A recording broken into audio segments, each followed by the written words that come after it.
and I am going to show you how to determine the true depth of a plane stereographically when its strike and apparent depth are known.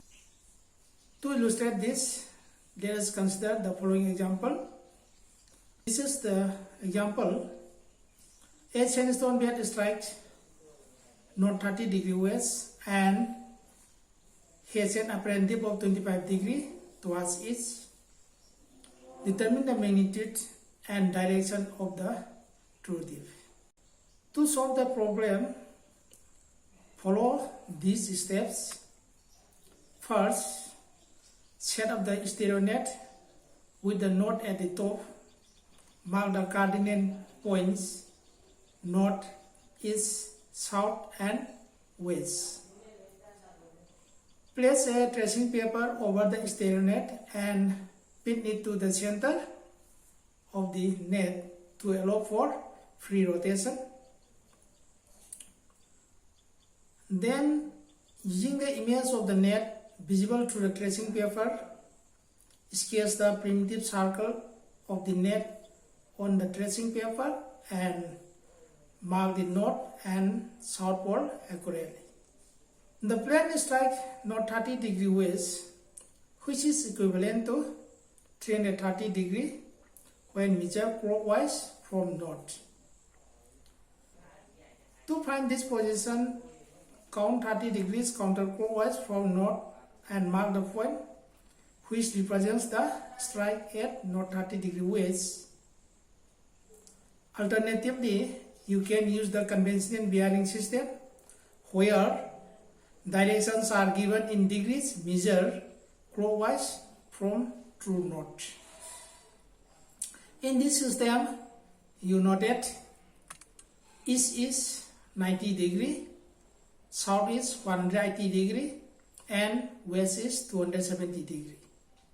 Thus, starting from the west, count to 330 degree, say 270, 280, 290, 300, 310, 320 and 330 here at this point, which is the same location to that of the north 30 degree west. Thus, you can use either of the methods for describing the directions depending on the context. Rotate the tracing paper such that 330 degree aligns with the north pole of the net. Then, from this point, draw a line along the NS axis. This line represents the strike of the plane. Next, plot the apparent depth direction. The apparent depth is given towards the east. To find this position, rotate the overlay back to its original position. Since the plane is dipping to the east, mark the dip direction at E. From E, count 25 degrees along the east-west axis and mark the point. This point represents apparent dip of 25 degrees. Rotate the overlay such that the strike is aligned to the north-south axis of the net.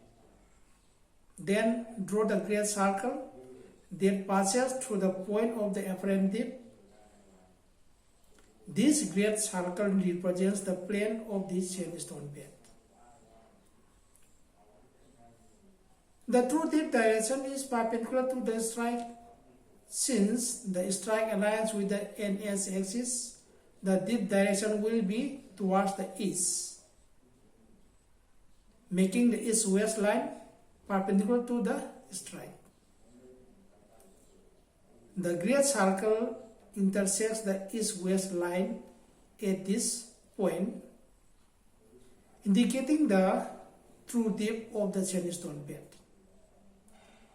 Measure the dip angle from the intersection point down to the outer circle at E, which is found to be 28 degrees. Thus, the true depth of the sandstone bed is 28 degrees. To determine the direction of the true depth, bring the overlay to its original position. Count the degrees from north to the true depth direction, which is recorded at 60 degrees.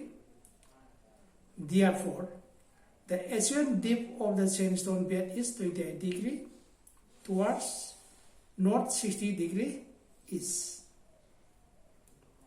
Thus, by following these steps, you can determine both the magnitude and direction of the true depth.